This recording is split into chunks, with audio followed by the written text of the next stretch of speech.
Heto na po ang ikalimang araw natin sa Vietnam, kung saan pinatungan ako sa ulo ng ensaymada. Ang dami naming ganap sa araw na to. Medyo nakakahagardo versus, kaya tignan na lang natin kung saan aabot ang 20 pesos mo.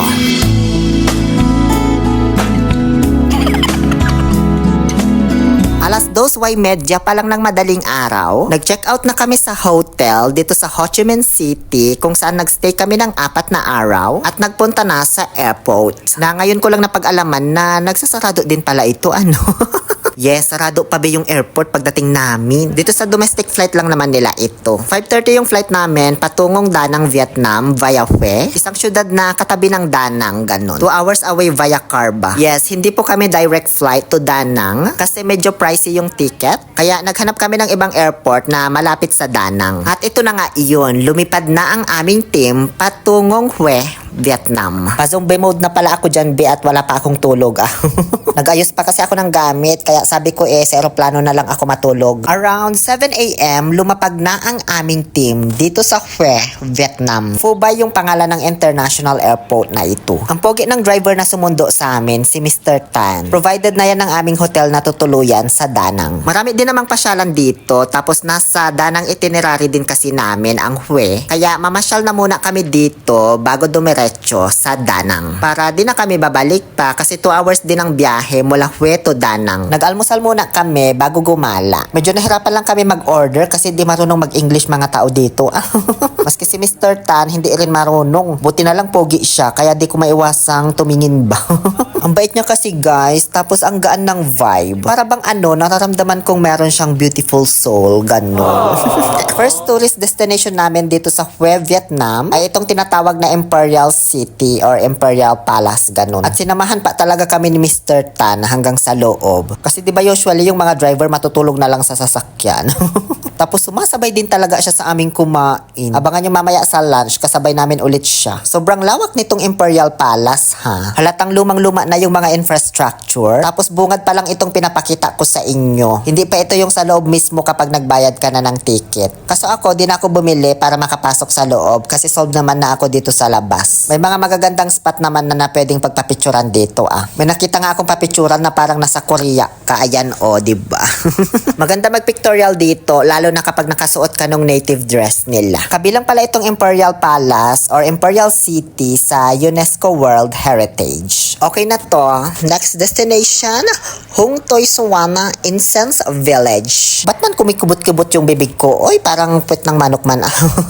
Alam nyo, pagdating namin dito, na-amaze talaga ako kasi first time ko makakita ng ganito karaming insenso Pero nung nilapitan ko na tsaka inamoy ko, hindi pala ito insenso. Parang mga walis lang ba na kinulayan para gawing design. Pero bintahan talaga ito ng mga insenso Tapos makikita mong ginagawa talaga nila. Napaka-instagrammable ng view dito, kaya nag-rent na lang ako ng kanilang native dress. 100k dong lang naman, nasa 240 pesos, ganun. Medyo masikip tong damit ko pero carry na, buti na nga lang at hindi ako masyadong busog Pinatungan ako ng ensaymada sa ulo, tsaka ako binigyan ng pamaypay. Para nga lang hindi bagay yung pamaypay sa damit ko, masyado ng tumerno sa kulay, dapat yung medyo contrast, diba? May magpipicture naman sa'yo dyan kung mag-isa ka lang, bigyan mo na lang tip. Tapos wag muna pala kayo magpicture-picture agad dito pagdating nyo. Magpaalam muna kayo or magtanong kung may bayad ba. Dinisign kasi talaga itong mga insenso for pictorial. Alam nyo naman, wala nang libre sa mundo. Sa amin naman, dito na kami nag-rent ng costume, kaya carry naman na sa kanila. Nagpictorial lang kami dyan, tsaka umaura-aura habang suot ko tong costume. Kasi first time ko man magsuot nito, kaya finil na feel ko talaga.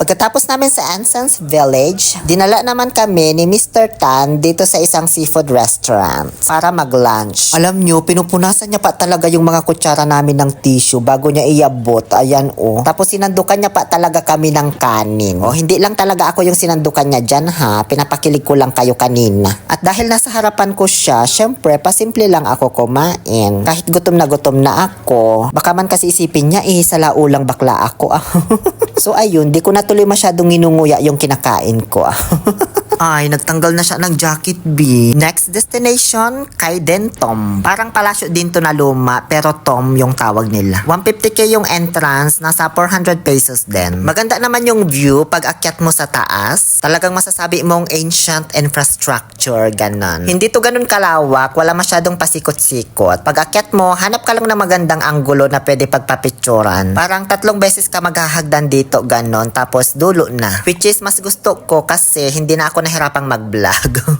Nagustuhan ko rin yung overlooking view nito ha. Para kang nasa ibang planeta na sinaunang panahon, ganon. Nagustuhan ko naman itong Kaiden Tomb, pero para sa akin hindi sulit yung 150k na entrance. Sana 50k to 100k lang, ganon. Medyo pricey siya. Ito na pala yung last tourist spot na pinuntahan namin dito sa Hue. Pagkatapos ay bumiyahe na po ang aming team patungong Da Nang, Vietnam. Nasa 2 hours yung biyahe nga, kaya natulog muna ako. Syempre, isa lang napansin ko habang papunta kami sa Da Nang, puro tunnel yung dinaanan namin. Nakatatlong tunnel yata kami. Tapos may isa pang sobrang haba talaga. Siguro abot 20 minutes bago kami nakalabas sa kabilang dulo. Magtataka ka na lang talaga kung paano nila binutas tong mga bundok na to para gawing daanan.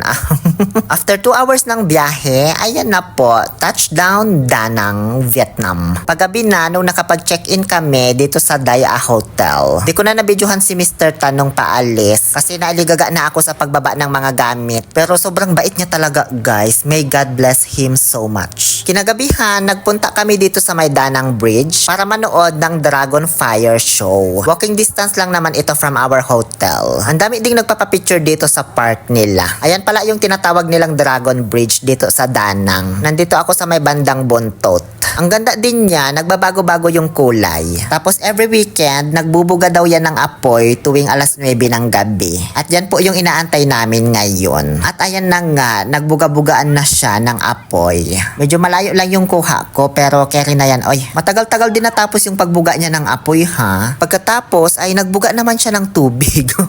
Nagong bumbero na tuloy yung dragon nila. Oh. Yun lamang po, dito na po natatapos ang ating day 5 dito sa Vietnam. Muli, ito po ang inyong Happy Pill Oliver Castro na nagsasabing no to toxicity. Let's make people happy.